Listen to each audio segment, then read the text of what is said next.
Hola, muy buenos días. Estamos felices de llegar hacia sus hogares a través de las señales de este canal Sun TV.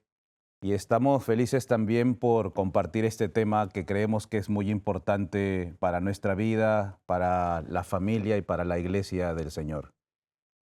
Quiero, antes de iniciar con el tema, quizás dar un pedido o un consejo a todos aquellos que nos ven, que podamos ver todas las exposiciones como un todo. A veces no es fácil dar todos los consejos en una exposición de algo más de 50 minutos y por eso algunas partes quizás que yo no comparto, el otro ponente lo comparte y este simposio debe ser visto como un todo.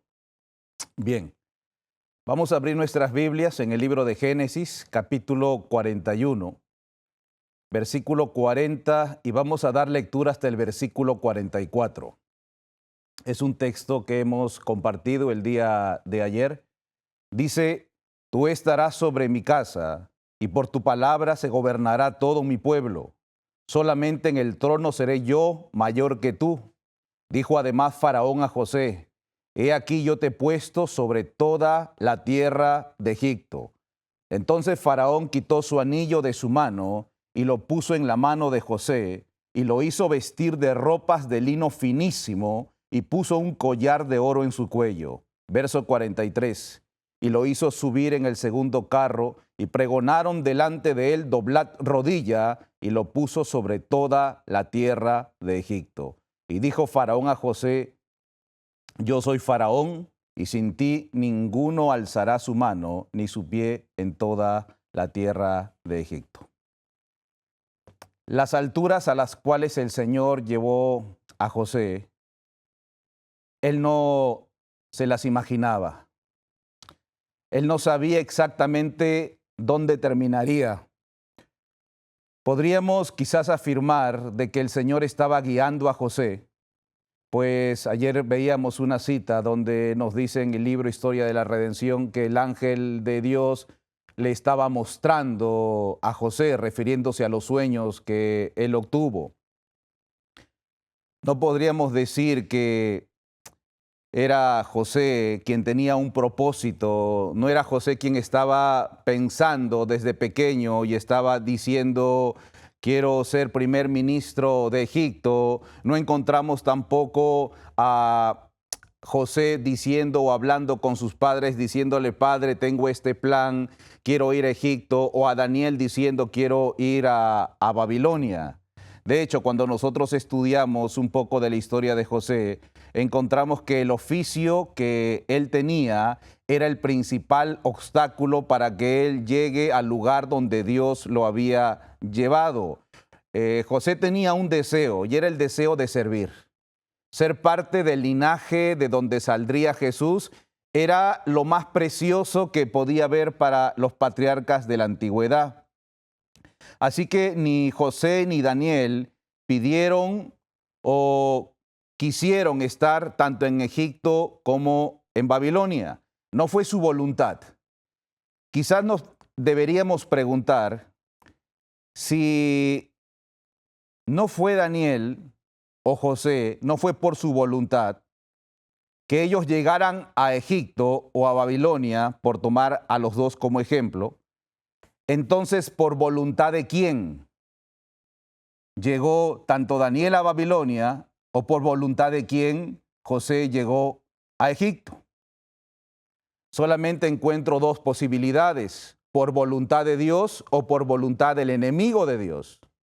Usted puede pensar que es por voluntad del enemigo de Dios, pero los argumentos escriturales nos dicen que fue por voluntad de Dios. Ahora, si yo acepto de que Daniel llegó a Babilonia por voluntad de Dios y José llega a Egipto por voluntad de Dios, ocupar ese puesto alto de influencia, entonces yo tengo que terminar aceptando que en circunstancias los cristianos se pueden capacitar en Egipto y en Babilonia, según Dios lo ha hecho en el pasado. Debemos reconocer que cuando estamos listos, preparados, Dios se encarga de llevarnos según su providencia. Siempre nos va a llevar. aunque nosotros a veces no queremos ir. Y fíjese en las historias bíblicas y también fuera de la Biblia, que aquellos que Dios usa, que estaban listos para una gran obra, ellos no se reconocen listos. Moisés con la zarza que ardía pero que no se consumía. Guillermo Miller, quien no se creía listo para la gran obra de la predicación antes de 1844, la misma sierva del Señor. Cuando vemos al profeta Jeremías, él mismo dice, no puedo porque soy un niño. Pero el Señor, según la preparación que cada uno puede tener, Él nos va llamando y nos va llevando, según su voluntad. Lo importante, creo, para todo cristiano, para todo hijo de Dios, es actuar según la voluntad del Señor. Porque Él sabe para qué estamos listos. Puede usted estar listo para ir, sí, como José a Egipto, como Daniel en Babilonia, pero el Señor sabe si usted está listo para ser un maestro en una escuela en el campo, para ser un ministro en algún lugar. Es secreto, el secreto es actuar según la voluntad de Dios. La sierva del Señor dice en el libro Patriarcas y Profetas, en la página 224, Patriarcas y Profetas, página 224, el que vive de acuerdo con la voluntad del Creador el que vive de acuerdo con la voluntad del Creador adquiere con ello el desarrollo más positivo y noble para su carácter. El que vive de acuerdo con la voluntad del Creador se desarrolla. ¿No es esto educación? ¿No es esto verdadera educación? El desarrollarse. Vivir de acuerdo a la voluntad de Dios. Aun cuando el camino que debo tomar sea totalmente contrario al que yo pensé que debía tomar. Aunque las circunstancias sean distintas, aunque el Señor me esté guiando por un lugar abismalmente diferente al que yo pensé, yo puedo hacer planes, puedo planificar toda mi vida, pero cuando el Señor ve que estamos listos y queremos servirle, Él puede llevarnos por cualquier otro lugar. ¿Saben que el día que José salió de su casa, él salía con un propósito, a servir? Y se puso sus mejores ropas, la que le había regalado su padre. Él no sabía que al salir de su casa era la última vez que saldría de ese lugar. Y caminó, si usted ve un mapa, usted puede darse cuenta de que José, que vivía en tierra de Canaán, se dirigió hacia Siquén. Y en el mapa usted puede ver que él se dirigía hacia arriba, hacia el norte. Pero estando en Siquén, el Señor lo guía hacia abajo, hacia el sur, hacia Egipto.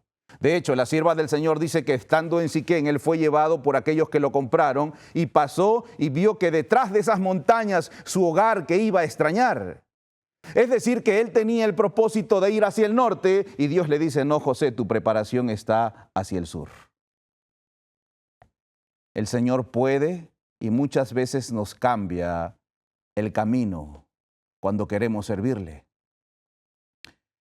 Yo puedo hacer muchos planes, pero lo más seguro para nosotros es hacer siempre la voluntad de Dios. Siempre consultar a Dios. Porque normalmente el corazón del ser humano, y más aún el corazón irregenerado, va en contra de la voluntad de Dios. Dice una cita de la Review and Herald, el 13 de diciembre de 1894. La sabiduría humana se alejará de la abnegación y de la consagración e inventará muchas cosas que tenderán a anular los mensajes de Dios. Por eso es importante en cualquier decisión que nosotros podemos tomar, en cualquier decisión educativa, entender que estamos haciendo la voluntad de Dios. Y cuando hacemos la voluntad de Dios, quizá el camino sea estrecho, pero lleno de paz. Quizá tenga pruebas, pero va a tener siempre victorias. Y vamos a tener sobre todo los primeros 3 frutos del Espíritu: el gozo, el amor y la paz. Ahora, hermanos, ¿hacia dónde queremos llegar nosotros? Cuando uno va a hacer alguna construcción, siempre tiene que planificar hacia dónde quiere llegar. No es lo mismo hacer planes para hacer una casa de un piso que para hacer una casa de 2 pisos o 3 pisos o para levantar un edificio. Porque lo que tiene que fijar antes son las bases. Si yo voy a levantar una casa de un piso y voy a poner un techo de lámina simplemente, voy a hacer simplemente unas zanjas de 30 centímetros. Y voy a poner unas piedras y voy a levantar, hasta puedo hacerlo sin columna. Pero si voy a levantar 2 pisos, tengo que hacer unas bases un poco más profundas. Si voy a levantar un edificio de 10 pisos, las bases tienen que ser más profundas y más anchas y las columnas mucho más anchas. Uno planifica su construcción, qué es lo que va a hacer en el futuro. Ahora, hermanos, ¿hasta dónde llegó José? Y cuando nosotros vemos la experiencia de José, José es quizá, si no me equivoco, el cristiano que ha llegado a una zona de influencia y de poder terrenal más alto que muchos otros. ¿Por qué José llegó a ese lugar? ¿Tenía bases profundas para poder crecer tan alto? Siempre que pensemos en la altura, tenemos que pensar también en las bases que tenemos que tener. Miren qué dice en el libro La Educación, página 50. Nadie puede mantenerse en una gran altura sin peligro. Las fieras tentaciones que dejan intacto al de condición humilde asalta a los que ocupan las funciones más importantes del mundo en cuanto a éxito y honor. Pero José resistió igualmente la prueba de la prosperidad y de la adversidad. José estaba rodeado de increíbles tentaciones. La sierva del Señor dice que José fue exaltado a la posición de gobernante de toda la tierra de Egipto. Era un puesto honorable, sin embargo, estaba lleno de dificultades y riesgos. Así, los que han mantenido su integridad en la vida humilde pueden ser arrastrados al abismo por las tentaciones que acosan el éxito y el honor mundano.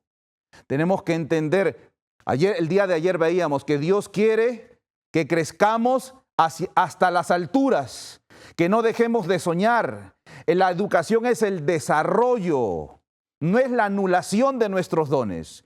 Dios le dijo a su pueblo: yo quiero que tú seas cabeza y no cola. Pero hay peligro en el crecimiento si no tenemos bases sólidas. José resistió porque tenía bases sólidas. Dios era quien había llevado a José a ese lugar. Dios era quien lo había llevado. José había hecho la voluntad de su padre. Dios fue quien preparó a José para estar allí. Y José no traicionaría su llamado. Así que si nosotros pretendemos elevarnos a las alturas, pretendemos obtener una educación que nos pueda llevar a lugares de influencia, una profesión que nos capacite para destacarnos entre los grandes del mundo, si deseamos ir a una universidad y destacarnos, creo que debemos poner atención. Porque una cosa es desear y otra cosa es si estoy preparado para hacerlo. La emoción es una mala consejera. Y la pregunta que queremos responder en esta mañana es: ¿qué capacitó a José para ser fiel a Dios en Egipto y en un puesto tan alto, en un puesto de influencia? ¿Qué es lo que lo capacitó? ¿Qué preparación recibió? Y ahora es importante notar esto, porque si usted me diría, usted deme algunos consejos, yo le diría, yo le voy a dar consejos de lo que escuché, no de lo que viví. Y por eso quiero que veamos los consejos de José. ¿Cuál es la preparación que él siguió? Y esto es importante porque la mayoría de las personas tomamos decisiones basadas en emociones. Y tomar una decisión basada en la emoción es correr el riesgo de sufrir un efecto que podemos llamarlo el efecto Dunning-Kruger. ¿Cuál es el efecto Dunning-Kruger?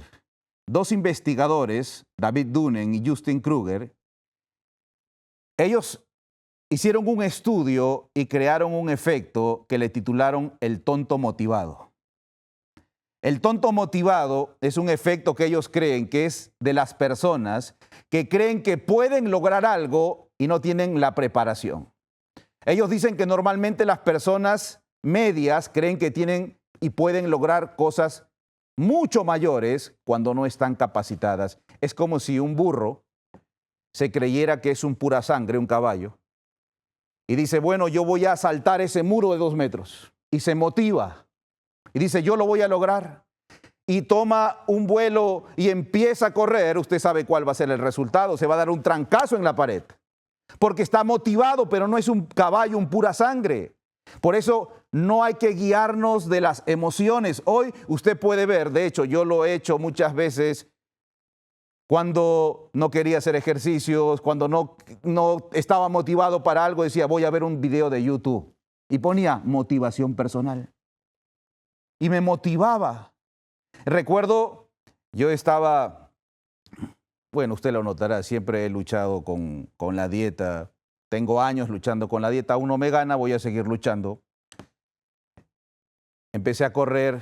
Al principio caminé 1 kilómetro, 2, 3, 4, corría 10 kilómetros al día y empecé a sentir una lesión en la rodilla.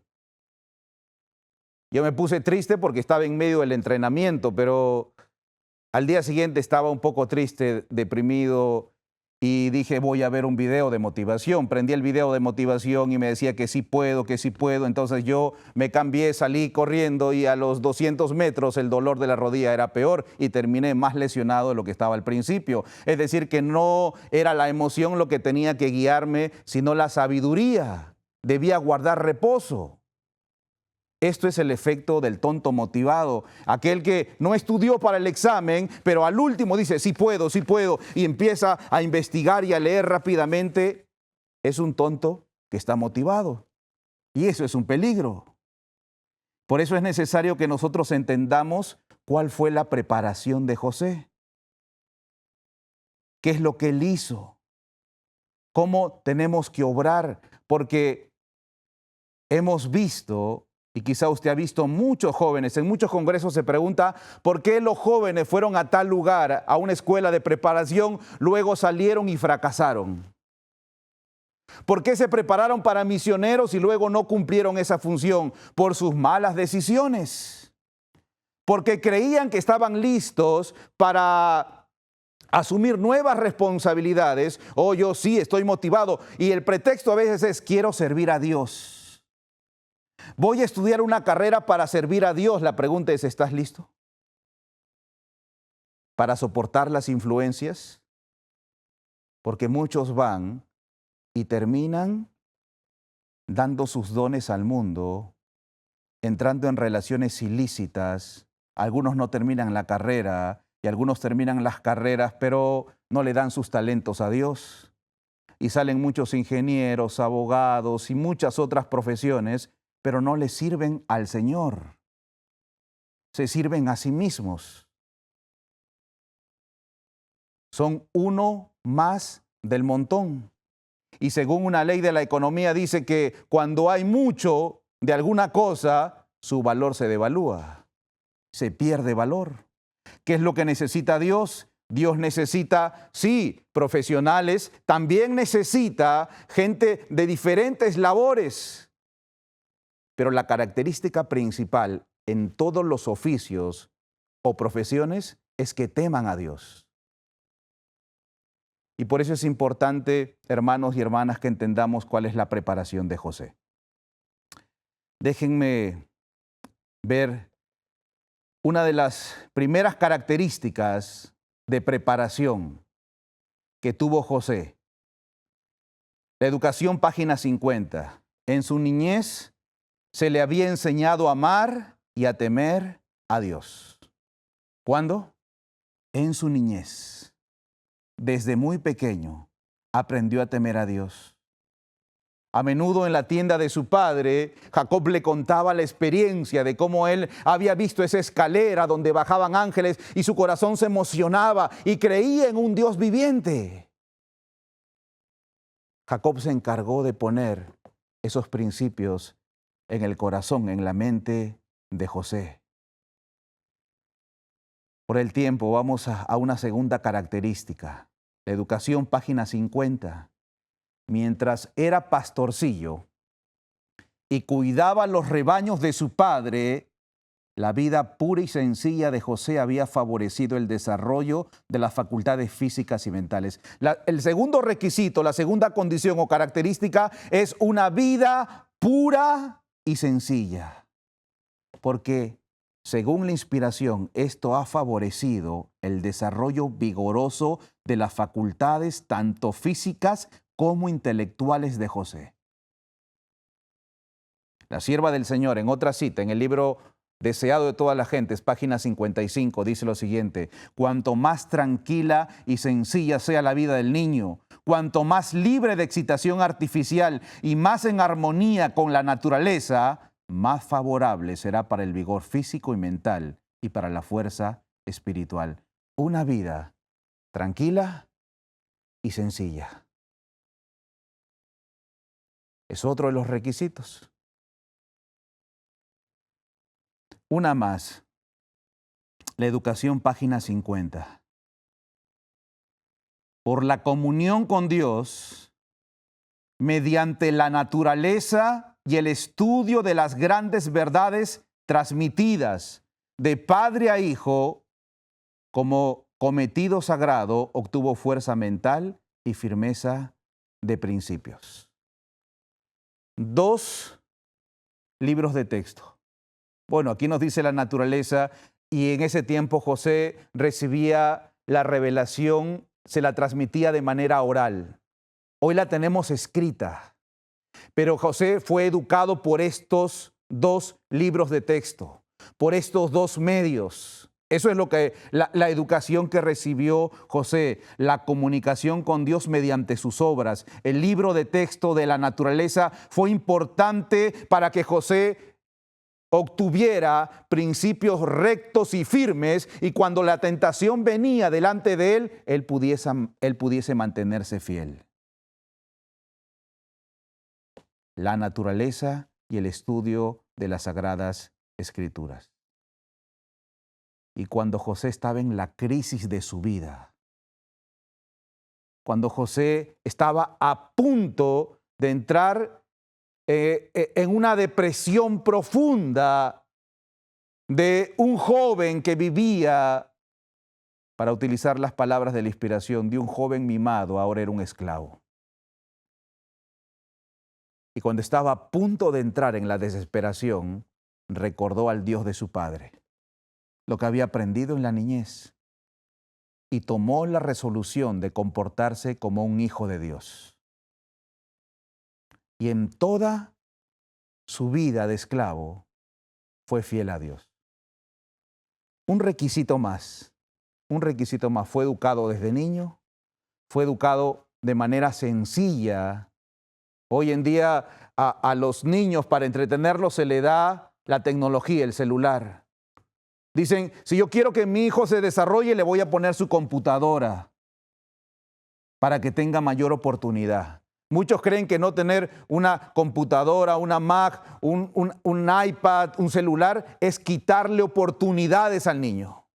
Hoy se cree que tener más tecnología, más acceso a la tecnología, tener más cosas tecnológicas, ayuda más. Y aunque todo tiene su lugar, el Señor nos hace un llamado a tener una vida más sencilla.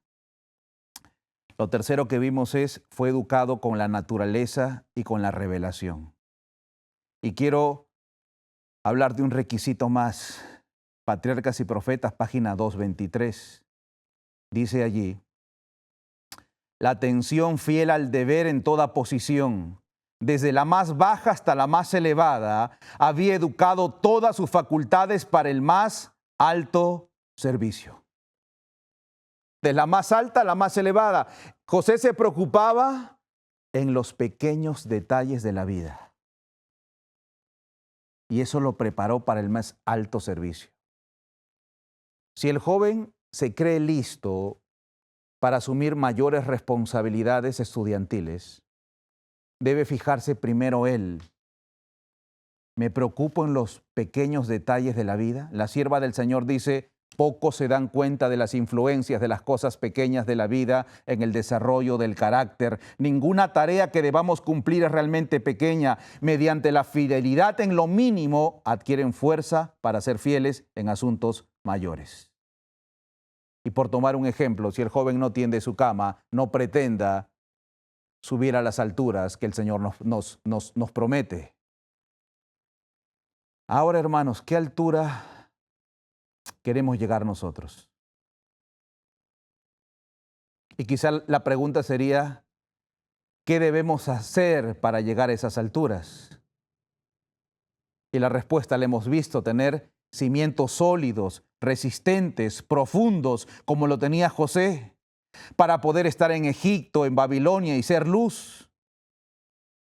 Porque si no tenemos una preparación, entonces simplemente razonamos según la causa y el efecto. Aquel muchacho, aquel joven, aquella persona que pretende tener mayores responsabilidades estudiantiles, que pretende tener una profesión, ir a las influencias de las universidades del mundo, y por qué no decirlo, a la influencia de muchas universidades adventistas que han seguido una línea similar a la línea del mundo.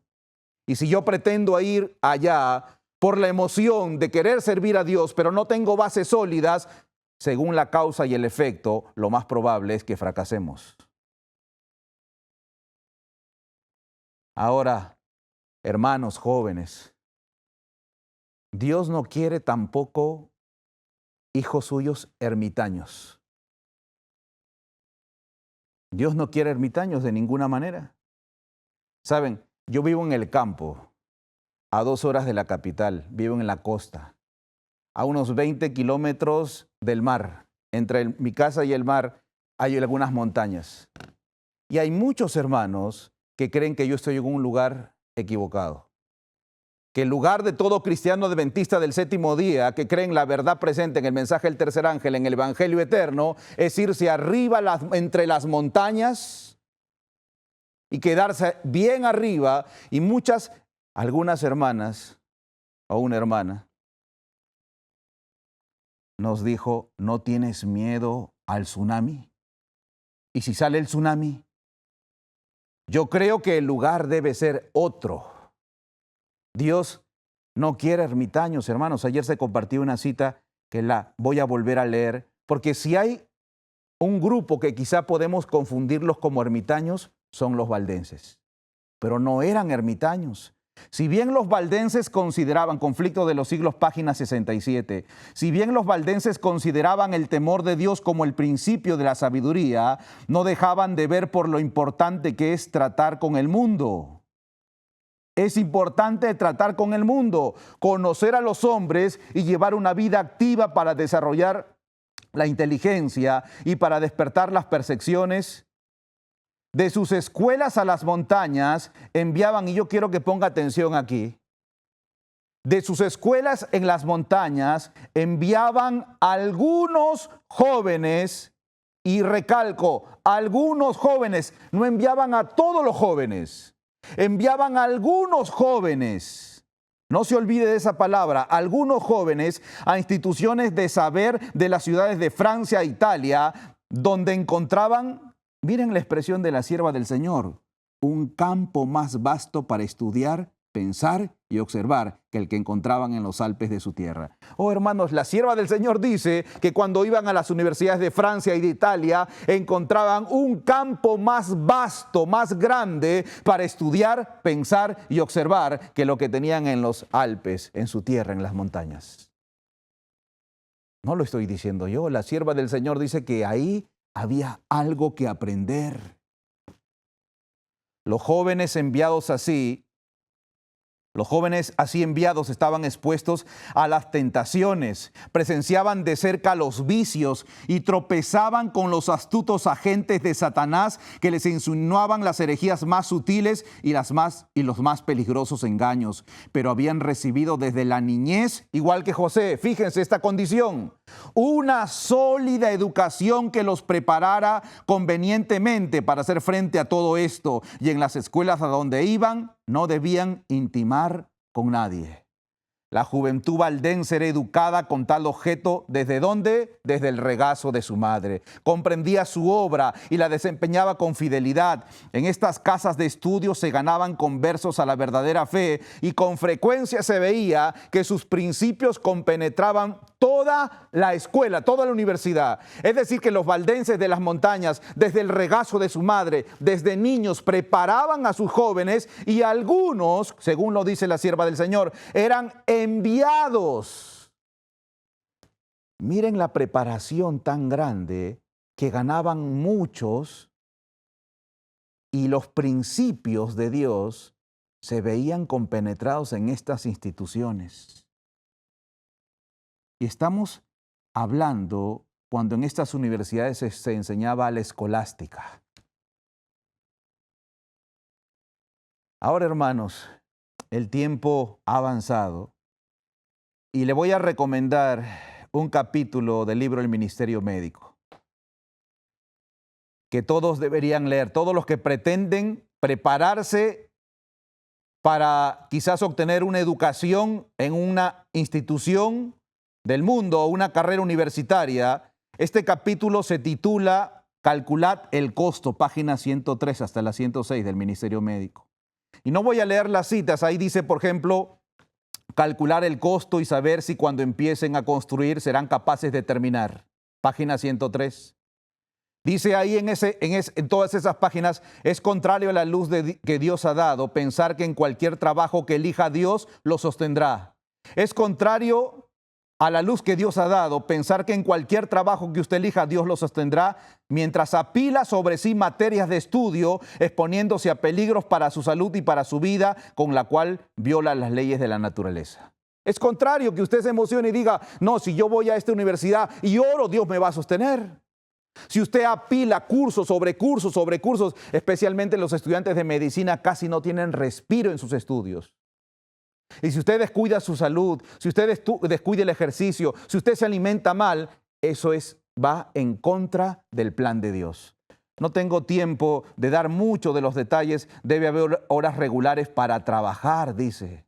No descuidar el ejercicio físico, horas regulares para comer. Habla del ejercicio, debe combinarse las actividades físicas y mentales.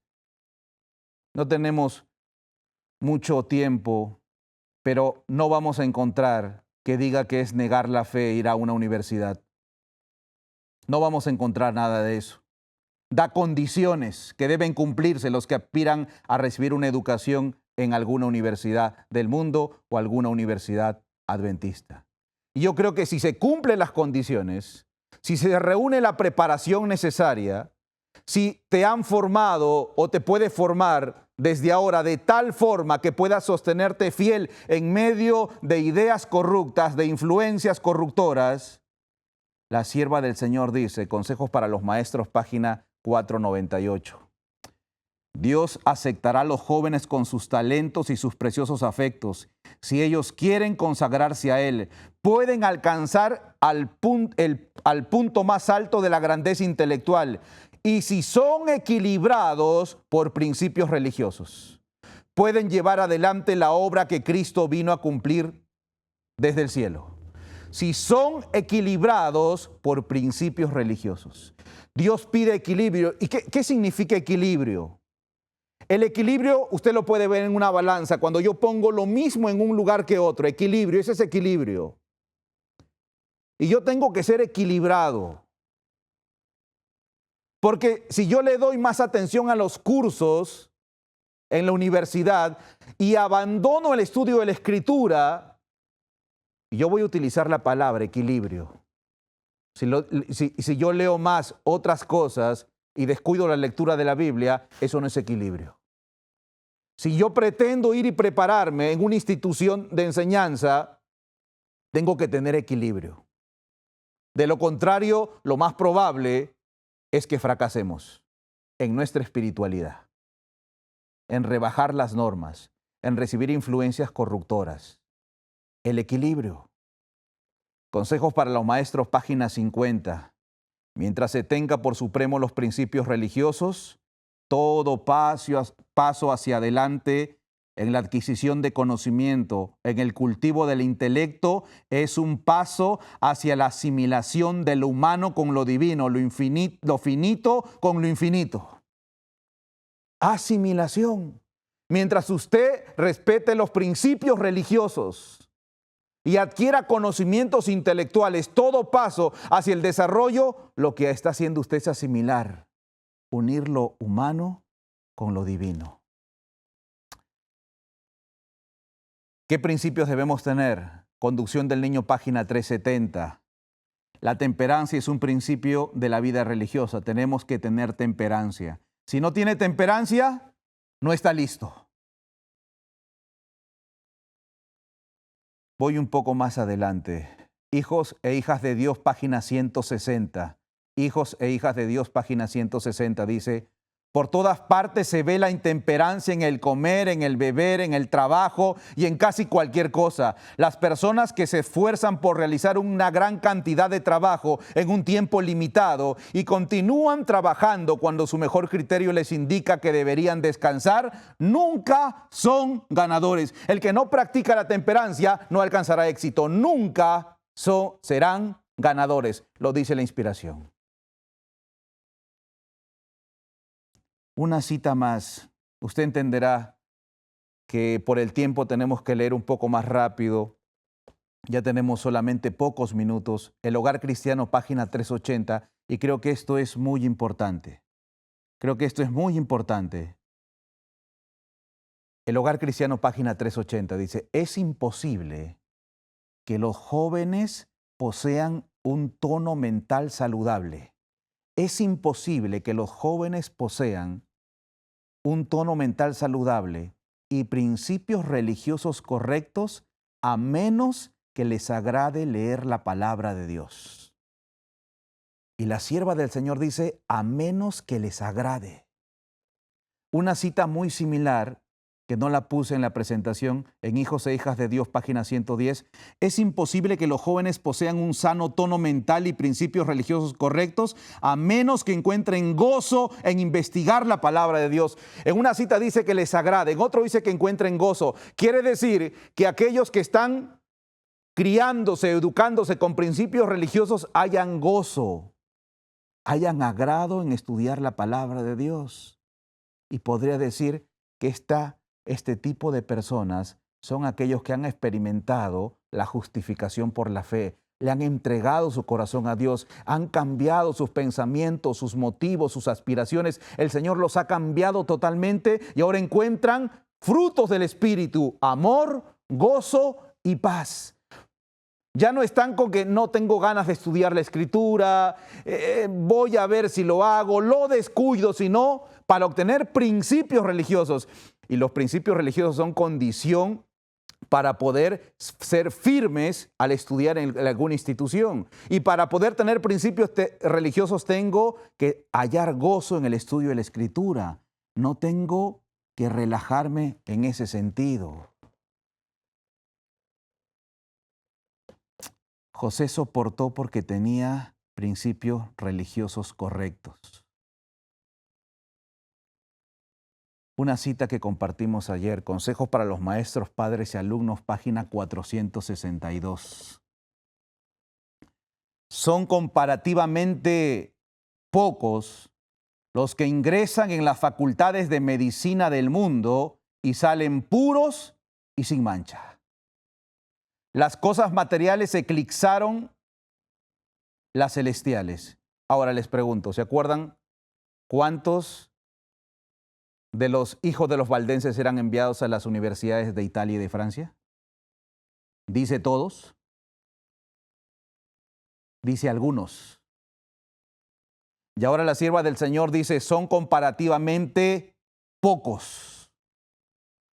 son comparativamente pocos los que ingresan en las facultades de medicina del mundo y salen puros y sin mancha. Las cosas materiales eclipsaron las celestiales y eternas. Muchos mezclan la fe y los principios religiosos con las costumbres y prácticas del mundo y escasea la religión pura y sin mancha. Pero cada estudiante puede ingresar en la facultad con la misma firmeza y resolución con que Daniel ingresó en la corte de Babilonia y mantenerse íntegro durante todo su curso. Aquí utiliza la palabra pocos. Cuando habla de los valdenses dice algunos. Ahora, hermanos, quizá alguno puede decir, bueno, usted está predicando dos cosas distintas. Ayer dijo que podíamos llegar a las alturas, que podíamos intentar alcanzar cualquier carrera que quisiéramos, que el Señor nos ha dado el privilegio de desarrollarnos. Eso es verdadera educación, crecer constantemente, sin límites. Pero ahora nos está diciendo que son pocos, que son solamente algunos los que pueden sostenerse fieles en una institución de enseñanza. Y yo no creo de que me estoy contradiciendo. Lo que estoy dando son condiciones que debemos tener. No tenemos que escoger un lado. Y yo no tengo que acomodarme a lo que me conviene. Si usted me pregunta a mí lo que me conviene, si usted me dice qué le conviene a usted, yo diría, bueno, yo prefiero, me voy a guardar mi opinión, que tal persona no haga o no vaya. Pero no es mi opinión lo importante. Y con todo el respeto, su opinión tampoco es importante en la toma de decisiones. Lo importante es la palabra de Dios. Y si la palabra de Dios dice que son pocos o algunos los que pueden ir a un instituto de enseñanza, haría mal yo en enseñar que ir a una universidad del mundo está mal, está condenado por Dios, es negar la fe porque no lo dice la inspiración en ninguna manera. Pero tampoco dice, porque la política del mundo no debe ser la política de Dios ni de la iglesia. Tampoco dice que así como obra el mundo, que creen que los que no tienen una preparación universitaria han fracasado y creen que todos tienen que ir a una universidad y seguir un ciclo de estudios. Yo creo que mandar a jóvenes sin preparación a las universidades, solo animarlos y decirles, el Señor quiere tu desarrollo máximo y que ellos vayan sin preparación, es un crimen para la juventud. Pues uno tras uno caen bajo las influencias y las tentaciones del mundo. Lo que Dios nos indica en su palabra es, prepárense. Y si usted, joven o señorita, aspira a una educación en alguna universidad, prepárese. Dice, pero el tiempo se pasa. Quizá usted tendrá que dedicar 1 año o 2 en prepararse, en obtener principios correctos. Y no es una pérdida de tiempo, de ninguna manera. Buscar el equilibrio que Dios quiere.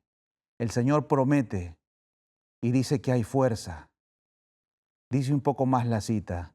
La fuerza y la gracia de Dios han sido provistas al costo de un sacrificio infinito, para que los hombres puedan vencer las sugestiones y tentaciones de Satanás y salir sin contaminación. Entonces los hombres se verán obligados a reconocer que los estudiantes han estado con Jesús y han aprendido de Él.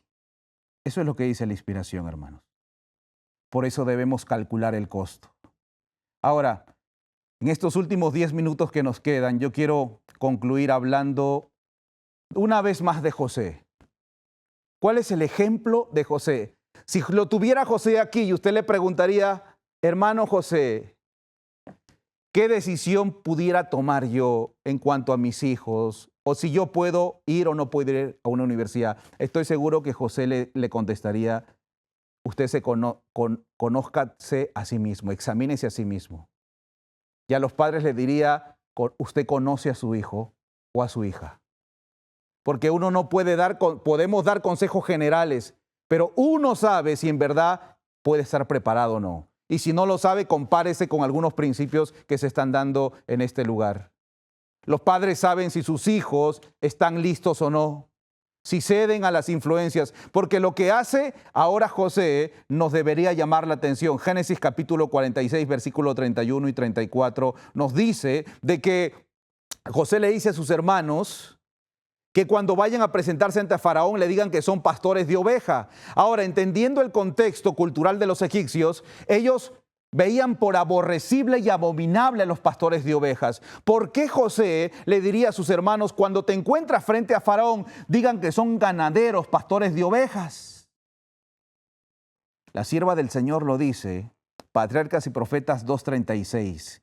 José llevó a 5 de sus hermanos para presentarlos a Faraón y para que se les diera la tierra en que iban a establecer su hogar. La gratitud hacia su primer ministro induciría al monarca a honrarlos con nombramientos para ocupar cargos oficiales.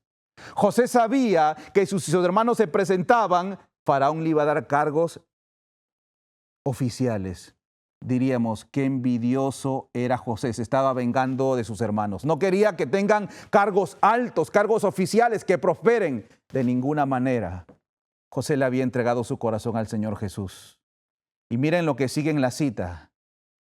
Pero José, leal al culto de Jehová, trató de salvar a sus hermanos de las tentaciones que se expondrían en una corte pagana. Por consiguiente, les aconsejó que cuando el rey le preguntase, que dijesen francamente su ocupación.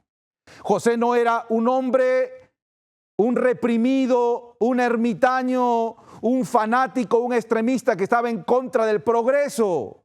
José era el primer ministro de Egipto, pero conocía el corazón de sus hermanos y sabía que se iban a exponer a tentaciones, y como los conocía, su consejo era, mejor no.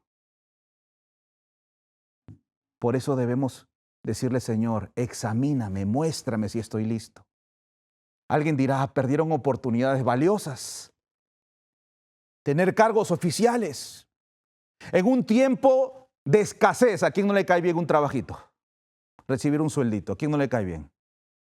¿Saben que ellos fueron y le dijeron al faraón, somos ganaderos? Y Faraón le dice, bueno, entonces ponlo como jefe de todo mi ganado y de mis ovejas. Y entonces los hermanos de José pudieron tener un empleo, ganándose un sueldo, y seguían viviendo en el campo, lejos de las influencias, porque Dios premia la obediencia. Y un ejemplo más. Eso hizo con sus hermanos. Pero ¿qué hizo con sus hijos? Y repito, ¿no es acaso José digno de seguir su ejemplo? Un hombre que tenía un cargo alto. ¿Qué hace con sus hijos? Patriarcas y Profetas, página 237. A la última entrevista con su padre, José llevó consigo a Efraín y a Manasés. Estos jóvenes estaban ligados por parte de su madre a la orden más alta del sacerdocio egipcio. Y si ellos eligieron unirse a los egipcios, la posición de su padre les abriría el camino a la riqueza y la distinción. Pero José deseaba que ellos se unieran a su propio pueblo. Manifestó su fe en la promesa del pacto en favor de sus hijos, renunciando a todos los honores de la corte egipcia a cambio de un lugar entre las despreciadas tribus de pastores a quienes se había confiado los oráculos de Dios. Si yo lo vería a José ahora, diría, José no dejó progresar a sus hijos. Él sí progresó, él sí creció, él sí fue hasta las alturas, pero sus hijos no. José entendía, era sabio. Yo sé que algunos se creen más sabios que José y se levantarán y dirán, no, José se equivocó, y toman decisiones contrarias. José tomó esa decisión. Primero, conocía a sus hermanos. Segundo, conocía el lugar que les rodeaba. Y otra de las cosas importantes, encontramos que José tenía como alto privilegio que sus hijos sigan el linaje de aquellos que guardan los oráculos de Dios. En otras palabras, José tenía el deseo de que en vez de que sus hijos sean primeros ministros de un estado, José quería que sus hijos sean ministros de Dios, que le sirvan a Dios, que sean embajadores de Dios. Él veía la vida desde esa perspectiva. Tenemos que conocernos a nosotros mismos. La sierva del Señor dice, un carácter recto es de mucho más valor que el oro de Ofir. Dios da las oportunidades. El éxito depende del uso que hagamos de ellas. Y cuando Jacob va a bendecir a José, miren lo que dice la bendición de Jacob a José. Génesis 39. Rama fructífera es José. Rama fructífera junto a una fuente. Sus vástagos se extienden sobre el muro. ¿Saben quiénes eran sus vástagos? Efraín y Manasés. Se extienden sobre el muro. ¿Qué está queriendo decir? Trascienden, crecen. Quiere decir que a pesar de la decisión de José de no dejar a sus hijos en Egipto para que tengan un cargo oficial alto, la profecía decía que sus hijos iban a trascender. Yo quiero terminar con una historia. El 16 de octubre del año 2016 se estrenó en los cines una película dirigida por el actor y director Mel Gibson. Esta película haría que el mundo entero conozca el testimonio de un adventista del séptimo día, y me refiero a Desmond Doss. Nacido en Lynchburg, Virginia, sus padres Tom y Berta lo criaron bajo los principios de nuestra iglesia, la Iglesia Adventista del Séptimo Día. Desmond obtuvo desde muy pequeño fue influenciado por la Biblia y sus enseñanzas, particularmente por el mandamiento de no matar, algo que llevaría al límite en toda su vida. En el año 1943, con 24 años, se presentó de manera voluntaria al ejército, pero también llevó sus creencias hasta ahí, las creencias de no matar. Era lo que se llamaba un objetor de conciencia. Él solía decir, no, yo soy un cooperador de conciencia. De esa manera podía servir a Dios y podía servir a su país. Es cierto que en cualquier momento esto hubiera hecho que lo lleven a un juicio. Pero la historia dice que en mayo de 1954 el ejército de los Estados Unidos realizó un asalto en la isla de Okinawa. Un batallón fue enviado y ellos subieron un acantilado de 150 metros. Cuando llegaron arriba, el ejército japonés empezó a dar una lluvia de disparos que los soldados del ejército americano empezaron a caer uno tras otro por decenas y empezaron a caer producto de las balas que le alcanzaban. Lo que hizo Desmond Doss es sacar a sus compañeros que estaban siendo acribillados y empezó a rescatar uno tras otro y milagrosamente ni una bala le daba. Sacó a 75 soldados bajo el tiroteo. Fue llevado hasta el borde del acantilado y los iba sacando uno tras otro durante horas. Finalmente una bala le alcanzó y cuando él iba a ser llevado, dijo, no, otro necesita más que yo. Y cuando se demoraron en llevarlo a él, otra bala lo alcanzó en la pierna y él rompió su promesa porque no era un fanático. Él había prometido, nunca voy a agarrar un arma, pero ahora agarró un arma para poder utilizarlo de muleta. ¿Saben? Lo que quiso hacer él era servir. Así que él le otorgaron la medalla de honor. No solo la medalla de honor del Congreso, sino que lo pusieron su nombre en rutas, en plazas, en centros médicos. El 10 de julio de 1990, una sección de la autopista de Georgia, entre la autopista 27, le pusieron su nombre. Le pusieron su nombre a diferentes instituciones. El tiempo ya no me da para más. Pero yo diría que en el 2016 no conocieron un hombre simplemente. En el 2016, con esta película, conocieron a un hombre que tenía principios. Y que a pesar de las circunstancias, los principios no se romperían. Termino con un salmo, el salmo favorito de mi padre. Bienaventurado el varón que no anduvo en consejo de malos, ni estuvo en camino de pecadores, ni en silla de escarnecedores se ha sentado, sino que en la ley de Jehová está su delicia, y en ella medita de día y de noche. Será como árbol plantado, igual que José, junto a corrientes de río, que da su fruto a su tiempo y su hoja no cae, y todo lo que hace prosperará. Que el Señor te bendiga y te guarde.